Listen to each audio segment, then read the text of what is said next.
ഈ പോലീസ് സ്റ്റേഷന് മുന്നിൽ ഇറക്കാനുള്ള നടപടിക്രമങ്ങൾ ആരംഭിച്ചിട്ടുണ്ടോ? എന്താണ് അവിടെ പോലീസ് വലിയ സുരക്ഷ ഒരുക്കിയിട്ടുണ്ടോ? എന്താണ് അവിടെ നിന്നുള്ള ഒരു കാഴ്ച?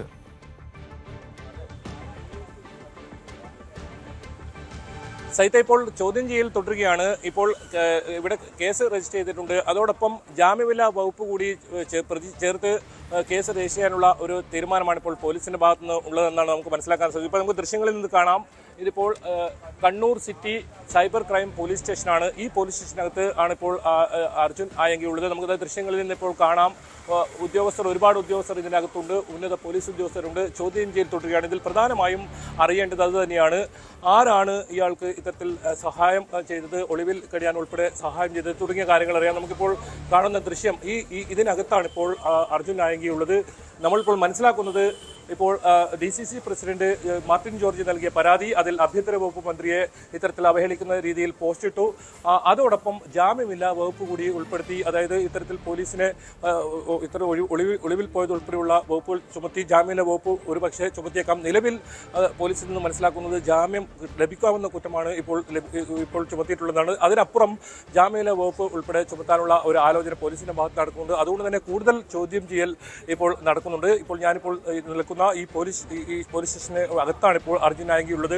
ഒരുപാട് കാര്യങ്ങൾ അറിയേണ്ടതുണ്ട്. ആരൊക്കെ ഇത്തരത്തിൽ സഹായം ചെയ്തു, ഇത്രയും ദിവസം പോലീസിനെയും ആഭ്യന്തര വകുപ്പിനെയും ഉൾപ്പെടെ വെല്ലുവിളിച്ച്, ആഭ്യന്തര വകുപ്പ് മന്ത്രിയെ പോലും വെല്ലുവിളിച്ച് ഇങ്ങനെ ഒരു പ്രതി റോഡിലൂടെ സഞ്ചരിക്കുന്ന സാഹചര്യമുണ്ടായി. അതിൽ ആരൊക്കെ കൃത്യമായി സഹായം ചെയ്തു കൊടുത്തു, അത് അറിയേണ്ടതുണ്ട്. അതാണിപ്പോൾ ഏറ്റവും പ്രധാനമായും ചോദ്യം ചെയ്യുന്നത്. ഏതായാലും അല്പസമയത്തിനകം തന്നെ ഈ നടപടിക്രമങ്ങൾ പൂർത്തിയാക്കി കോടതിയിൽ ഹാജരാക്കുമെന്നാണ് മനസ്സിലാക്കാൻ സാധിക്കുന്നത്. എന്തായാലും ഏതൊക്കെ വകുപ്പുകൾ ഇപ്പോൾ അർജുൻ ആയങ്കിക്കെതിരെ ചുമത്തി, അത് അല്പസമയത്തിനകം അറിയാൻ സാധിക്കും. അത്തരം നടപടിക്രമങ്ങളാണ് ഇപ്പോൾ പൂർത്തിയാക്കുന്നത്. ഏതായാലും അറസ്റ്റ് രേഖപ്പെടുത്തിയിരിക്കുന്നു. ഇന്ന് പുലർച്ചെ ആണ് അർജുൻ ആയങ്കിയെ പിടികൂടുന്നത്.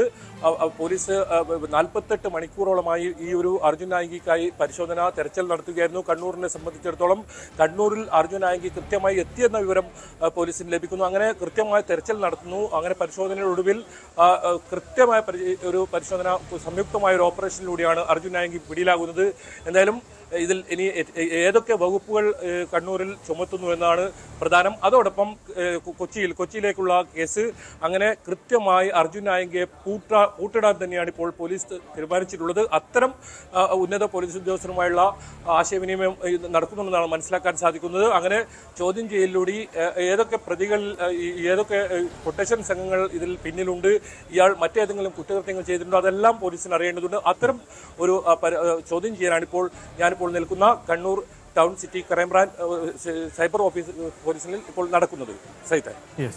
ബൈജു സൂചിപ്പിച്ചതുപോലെ, ബൈജു ഈ കേസിന്റെ ഒരു രാഷ്ട്രീയ പ്രാധാന്യവും ഇയാളുടെ ഒരു സമൂഹ മാധ്യമ ഇടപെടലൊക്കെയാണല്ലോ പൊതുവിൽ ഈ അർജുൻ ആയങ്കി എന്ന പേര് കൂടുതൽ ചർച്ച ചെയ്തതിന് കാരണം. പക്ഷേ കോടതിക്ക് മുന്നിലേക്ക് ഈ കേസുകൾ ഫ്രെയിം ചെയ്യുമ്പോൾ അത് എത്ര കണ്ട് നിൽക്കും എന്നൊരു പ്രധാനപ്പെട്ട ചോദ്യമുണ്ട്. അതായത് പോലീസ് അറസ്റ്റ് ചെയ്തു, നാടകീയമായി അറസ്റ്റ് ചെയ്യുന്നു, കേസ് എടുത്താൽ പോലും ജാമ്യം കിട്ടുന്ന സാഹചര്യം ഉണ്ടായാൽ അത് വലിയ നാണക്കേട് കൂടിയായി മാറുമല്ലോ. അപ്പോൾ ആ പഴുതടച്ചൊരു നീക്കം ഇക്കാര്യത്തിൽ വകുപ്പുകൾ ചേർക്കുന്നതിൽ പോലും ഉണ്ടാകുമെന്ന് കരുതണോ?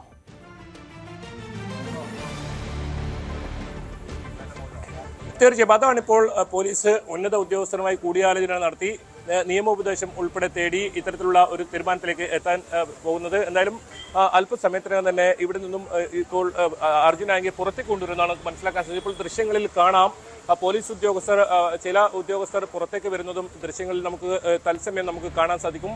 കണ്ണൂർ സിറ്റി സൈബർ ക്രൈം പോലീസാണ്. ഇവിടെയാണ് ഇപ്പോൾ അർജുൻ ആയങ്കിക്കെതിരെയുള്ള ഒരു കേസ് രജിസ്റ്റർ ചെയ്തിട്ടുള്ളത്.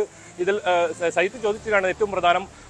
ഇപ്പോൾ പ്രതികളെ പിടികൂടുമ്പോൾ സുപ്രീം കോടതിയുടെ ഒരുപാട് മാർഗനിർദ്ദേശങ്ങളുണ്ട്. അത് കഴിഞ്ഞ തവണ നിതിൻ രാജിന്റെ ഒരു സംഭവവുമായി ബന്ധപ്പെട്ട് ഡോക്ടർ റാമിനെ കോടതിയിൽ ഹാജരാക്കിയപ്പോൾ നാടകീയമായ രംഗങ്ങളുണ്ടായിരുന്നു. അത്തരം സംഭവങ്ങൾ ഉണ്ടാകാതിരിക്കാൻ പഴുതടച്ചുള്ള കൃത്യമായ ഒരു നീക്കമാണ് പോലീസിന്റെ ഭാഗത്ത് നടക്കുന്നത്. അങ്ങനെ ഉന്നത ഉദ്യോഗസ്ഥർ, അതോടൊപ്പം നിയമവൃത്തങ്ങളിലുള്ള നിയമോപദേശം, അതെല്ലാം തേടിയുള്ള ഒരു അറസ്റ്റ്, അതിനുശേഷം കോടതിയിൽ ഹാജരാക്കാനാണ്, മജിസ്ട്രേറ്റിന്റെ വസതിയിൽ ഹാജരാക്കാനാണ് ഇപ്പോൾ തീരുമാനിച്ചിട്ടുള്ളത്. അതിൽ ജാമ്യമില്ലാ വകുപ്പ് കൂടി ഉൾപ്പെടുത്തുമ്പോൾ അർജുൻ ആയങ്കിയെ കൃത്യമായി പൂട്ടുക, അത് തന്നെയാണ് പോലീസ് ഇപ്പോൾ ലക്ഷ്യമിടുന്നത്. അങ്ങനെ ഇപ്പോൾ നടക്കുന്നത്. കൂടുതൽ വാർത്തകൾക്ക് News 18 Keralam YouTube channel subscribe ചെയ്യുക.